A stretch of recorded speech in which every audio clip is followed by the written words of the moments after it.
July 18th, 2014. It's a little after 11 o'clock in the morning.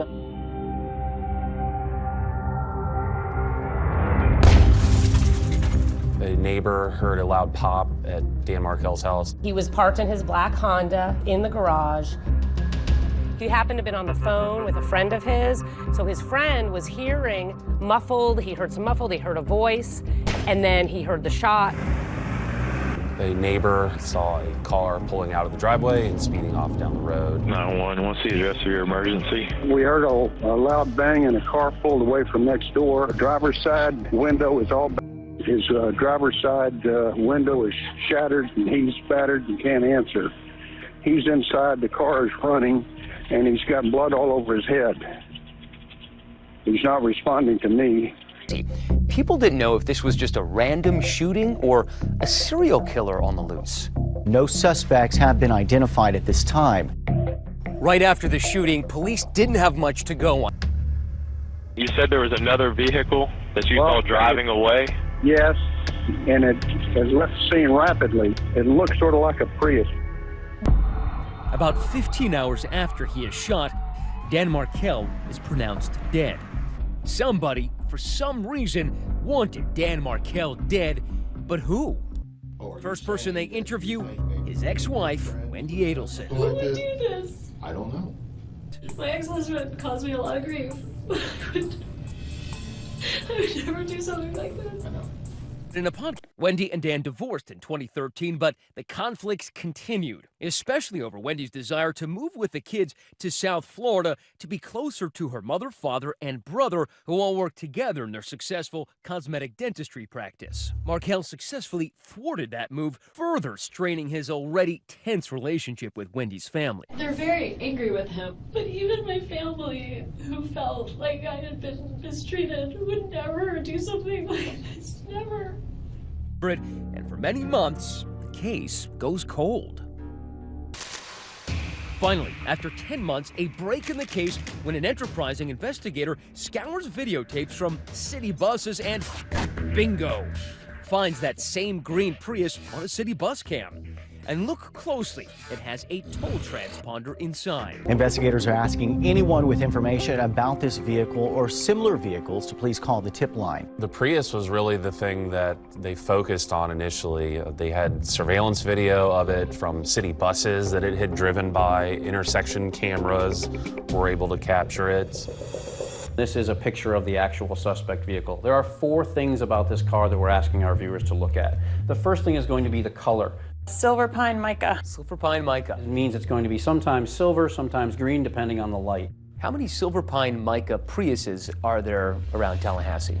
I guess there's probably a lot everywhere, but this one was pretty unique because it had a black passenger side mirror. On the driver's side, it's the same color as the car. On this side, it's black. They're supposed to be the same color as the vehicle. It was missing a tow cap. If you look down here in the corner, there is a hole where you would put a tow vehicle into it. And they notice there's a sun pass, it's the toll road pass. There's a toll card reader, it appears, in the front windshield. Now, in Tallahassee at this time, we don't have any toll roads, so people don't go around with sun pass screeners. So that helped be a clue to investigators that this was either a car from South Florida or Central Florida.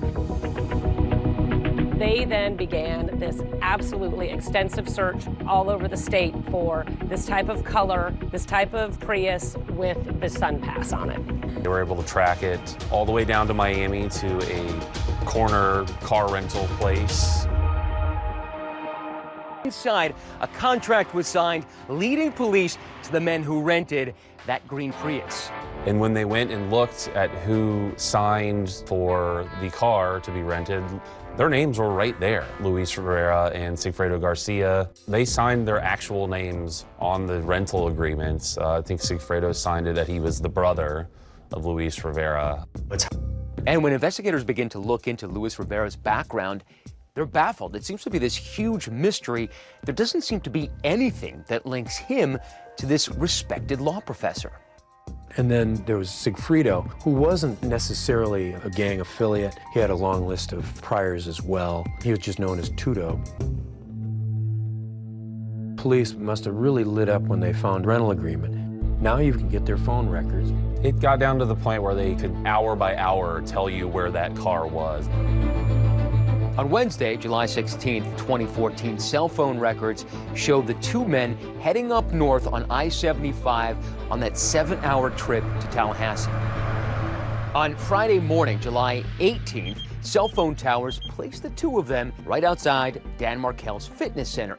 Now, Markel is shot at 11 a.m. Police say that shortly after that, another bus camera shows the Prius driving in the opposite direction away from the house. The Prius is then tracked as it makes the trip all the way back down to Miami, where Tato and Tuto are caught on video making one more stop.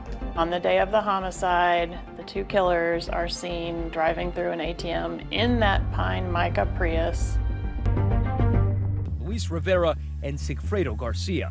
Using Garcia and Rivera's cell phone numbers and that video from the city bus cameras, police traced their steps from Miami to Tallahassee at the time of the murder. And on the morning of Markel's murder, the green Prius is seen following him from the gym back to his home.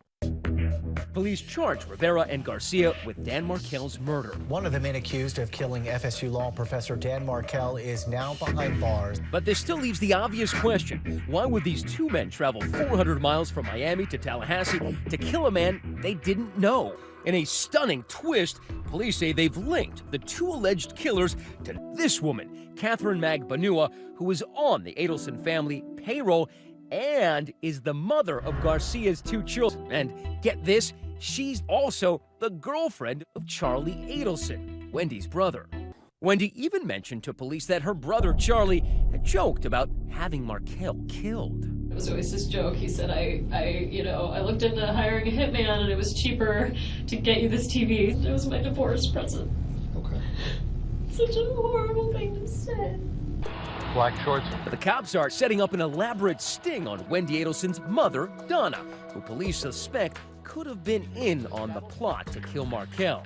The ruse worked. The sidewalk squeeze sets off a flurry of jittery phone calls and conversations between the Adelsons, Magbanua, and the alleged hitman, Sigfredo Garcia, all secretly recorded by law enforcement. Some new information in a story we've been following closely. The murder of a Florida State University law professor. Dan Markel was shot and killed in the driveway of his home in Tallahassee in the summer of 2014. More than 2 years later, prosecutors cut a deal with a known gang leader, Luis Rivera. Rivera confessed to supplying the gun, driving the car, and said his co-defendant in the case pulled the trigger, all while pointing authorities to a third suspect. In exchange for his information, Rivera will serve an additional 7 years in prison on top of a 12-year federal sentence served in an unrelated case. And Mr. Russmeisel, the notes have been from you, and I see you with the verdict form in your hand. Are you our foreperson? Yes, sir. It's my understanding that you have reached a verdict as to one of the defendants. Is that correct? Yes, sir. Would you hand that verdict to the bailiff, please, sir?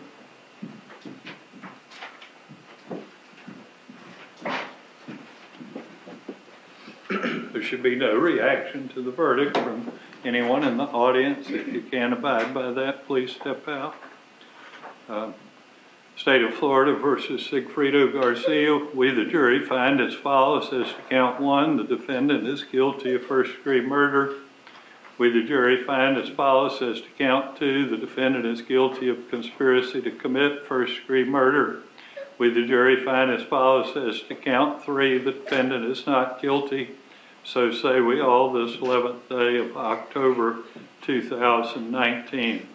Mr. Russmeisel, did I accurately reflect the verdict of the jury? Yes, you did, Your Honor. Juror number 4, are you the foreperson? Yes, sir.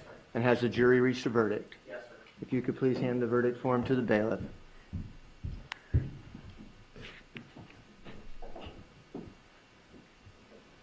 Thank you.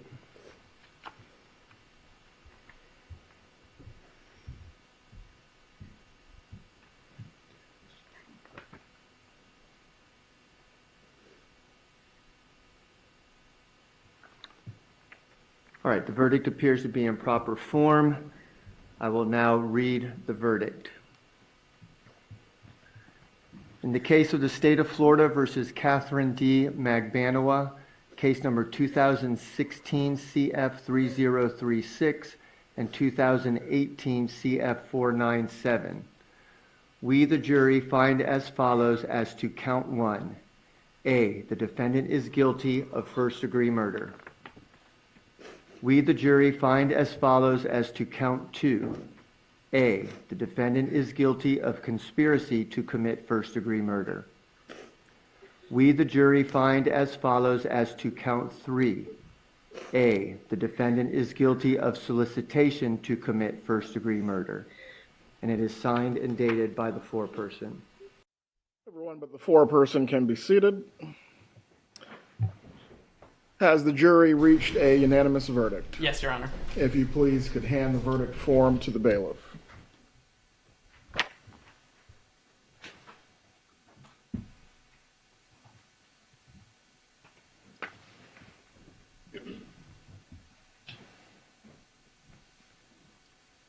The verdict form is in its proper order. Madam Clerk, please publish the verdict. In the Circuit Court of the 2nd Judicial Circuit in and for Leon County, Florida, the State of Florida versus Charles Adelson, case number 2016 CF 3036B, verdict. Count 1. We, the jury, find as follows as to count 1 of the indictment, first-degree murder. The defendant is guilty of first-degree murder. Count 2.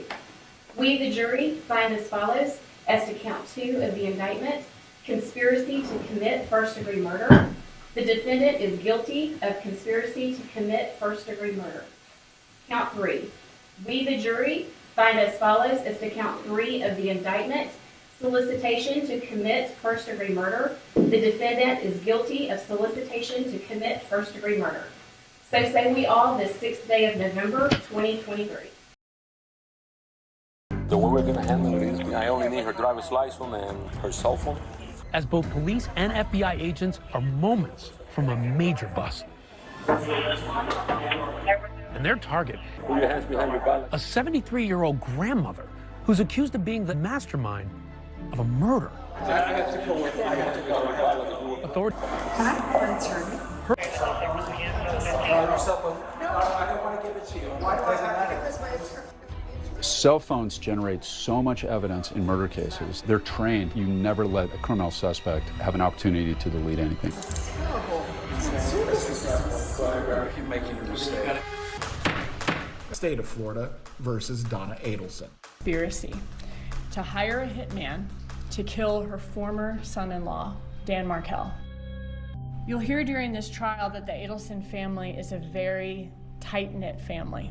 The defendant, her son Charlie Adelson, and her husband Harvey Adelson actually all worked together at their family's dental practice. She was the details person, and she managed much more. She was the matriarch, and a domineering one at that. Dan Markel was known as Danny to his friends and family. The last day of his life began like any other day of his that summer. Hey Wendy, it's Danny. Good morning. It's 9 o'clock on Friday. And then he went to the gym to work out. After finishing his workout, he returned home. As he's shot in his face and head, and a neighbor finds him slumped over in the front seat, but still breathing. As I looked inside, I saw a bloody head, and I hollered immediately, "Danny, what happened?" And at that point, I knew that I had to get the emergency medical team there as quickly as I could. Scene there, the crime scene, left no trace of the killers. There was no fingerprints, no DNA, no bullet casing, nothing was stolen. And so police began to suspect that this may be a professional killing. One path is to track down that light-colored Prius that the neighbor saw fleeing from the scene. And it left the scene rapidly. It looked sort of like a Prius. Do you solemnly swear or affirm that the evidence you are about to give me is the truth, the whole truth, and nothing but the truth? Yes, sir. And he showed you a picture of Markel. And said y'all were going to go kill him. Rivera says they've already been given $5,000 in traveling expenses from a mysterious person that Garcia would only refer to as the lady. I asked him, why you want to kill this guy? Because the lady wants her 2 kids back. The Rivera plea deal was important because although he was a gang member and part of this murder, everything he said was corroborated by the other evidence. Went to Markel's house. Garcia jumps out, goes around the car where he's driving, shot him twice, got in the car, we left. So who did it appear had a motive to want Dan Markel dead? His own family. Wendi appears to be the weakling of the pack. She needs to be saved by Donna and the defendant. The evidence has shown that Dan Markel was a major problem for Wendi, and that meant he was a major problem for Donna, who in turn made Dan Markel a major problem for this defendant. I didn't know there was a warrant. Aren't they supposed to inform him? How did Donna Adelson feel about Dan Markel?